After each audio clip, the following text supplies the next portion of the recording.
नमस्कार मित्रांनो, जय हिंद. महाराष्ट्र पोलीस भरतीबद्दल एक अपडेट आहे मित्रांनो. बघा कुठल्या प्रकारचं पत्र आहे आणि काय मागणी आहे. तर बघा, लाईन बॉयज फाउंडेशन नोंदणी क्रमांक वगैरे दिलेला आहे. पत्र आहे 10/3/2025.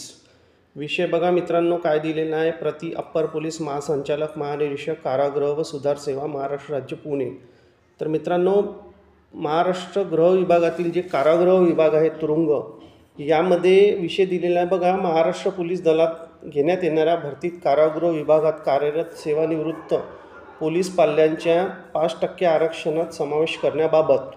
तर मित्रांनो बघा, पोलीस बॉय जे असतात, महाराष्ट्र पोलीस पाल्य, यांना पोलीस भरतीमध्ये 5% आरक्षण असते. परंतु जे कारागृह विभाग आहे हे सुद्धा गृह विभागाच्या अधीन असून यामध्ये जे कर्मचारी सेवानिवृत्त आहे किंवा अधिकारी कारागृहात जे सेवा बजावतात यांच्याकडून एक मागणी आली आहे की यांच्या पाल्यांना पोलीस पाल्याप्रमाणे सुद्धा यांनासुद्धा 5% आरक्षण देण्यात यावं.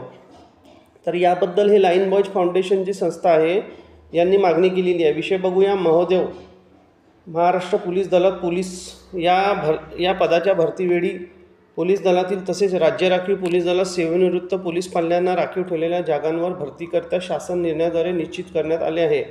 म्हणजेच की जिल्हा पोलीस दल आणि SRPF यांना भरतीवेळी पाल्य म्हणून त्यांच्या कार्यालयाकडून दाखला देऊन भरती प्रक्रियेसाठी पात्र ठरवतात. म्हणजे त्यांना जे सर्टिफिकेट मिळतं रिटायर झाले त्या ठिकाणून, तर त्यांना 5% आरक्षण मिळतं. तर कारागृह विभागात कार्यरत सेवानिवृत्त असणाऱ्या पोलीस पाल्यांना भरती करता असा कोणताही दाखला दिला जात नाही. म्हणजेच कारागृह विभाग जे आहे यातील सेवानिवृत्त कर्मचारी अधिकारी यांच्या जे पाल्य आहे यांना कोणतंही आरक्षण नाही आहे. जर दिला तर तो अवैध ठरतो. म्हणजे सध्या त्यांना आरक्षण लागू नाही. याबद्दल मित्रांनो एक समितीसुद्धा गठीत झालेली आपण मागे व्हिडिओमध्ये पाहिलं असेल. तर बघा, कारागृह विभाग हा पोलीस विभाग म्हणून कार्यरत आहे. दोन्ही विभागाचे नियमन महाराष्ट्र राज्य शासनाच्या गृह विभागामार्फत केले जाते. मी आता सांगितलं की कारागृहसुद्धा गृह विभागामध्ये आहे. आपणास विनंती करतो की कारागृह विभागात कार्यरत असलेल्या पोलिसांच्या पाल्यांना येणाऱ्या भरती प्रक्रियेमध्ये पोलीस पाल्य आरक्षणात सामावून घेण्याकरिता तशा सूचना व आदेश संबंधित विभागास देण्यात यावी, ही नम्र विनंती. तर बघा मित्रांनो, आता कारागृह जे कर्मचारी अधिकारी आहे यांच्या मुलांकडून म्हणजेच पाल्याकडून सुद्धा मागणी करण्यात येत आहे आणि यांनासुद्धा 5% राखीव आरक्षण द्या, जसं जिल्हा पोलीस आणि SRPF यासारखं. तर याकरता यांनीसुद्धा एक पत्र दिलेलं आहे आणि मी याआधी पण एक व्हिडिओ टाकलेला होता. ते दुसऱ्या प्रकारचं पत्र होतं वेगळ्या संस्थेकडून, पोलीस बॉय संघटनेकडूनच. तर बघा, यामध्ये दिलं आवक जावक लिपी अप्पर पोलीस महासंचालक महानिरीक्षक कार्यालय कारागृह सुधार सेवा महाराष्ट्र राज्य पुणे.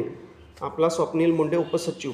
बहुतेक हे स्वप्नील मुंडे साहेब जे उपसचिव यांच्यामार्फत हा पत्रव्यवहार झालेला आहे. यांचा नंबरसुद्धा दिलेला आहे की कारागृहामध्ये सुद्धा हा नियम लागू करण्यात यावा, कारण की ते पण गृह विभागाअंतर्गत याची. आणि मित्रांनो, मी तुम्हाला मागेही सांगितलेलं आहे की कारागृहामध्ये आरक्षण करता एक समिती गठीत करण्यात आलेली होती आणि त्यांनीसुद्धा ही मागणी केलेली आहे आणि त्यावर सध्या विचाराधीन ही बाब आहे बहुतेक. आणि त्याचप्रकारे आता परत यांनी फॉलोअप घेण्यासाठी हे पत्र दिलेलं आहे. तर नक्कीच त्यांनासुद्धा न्याय मिळेल, कारण की आपल्यालासुद्धा बरेच विद्यार्थी मित्रांचे कॉल आले की सर, कारागृहामध्ये आमचे वडील ड्युटी करतात किंवा रिटायर झालेले काही म्हणत होते विद्यार्थी. तर चांगल्या प्रकारची एक बातमी आहे आणि नक्कीच ह्याच्या आगामी काळात फायदा होईल. आणि सध्या पोलीस भरतीचे जोरदार वारे वाहत आहेत, तर त्यामुळे नक्कीच त्यामध्ये तुम्हाला आरक्षण मिळून जाईल, आय होप. तर अशा प्रकारचं पत्र आहे मित्रांनो. तर येणाऱ्या भरतीमध्ये बघू आता की यांना किती टक्के आरक्षण देण्यात येते आणि कारागृहामध्ये किती प्रकारच्या जागा निघू शकतात. तर भेटूया मित्रांनो नेक्स्ट व्हिडिओमध्ये. परत काही अपडेट असली तर नक्कीच आपल्या चॅनलला नवीन असेल तर लाईक करा, शेअर करा व सबस्क्राईब करा.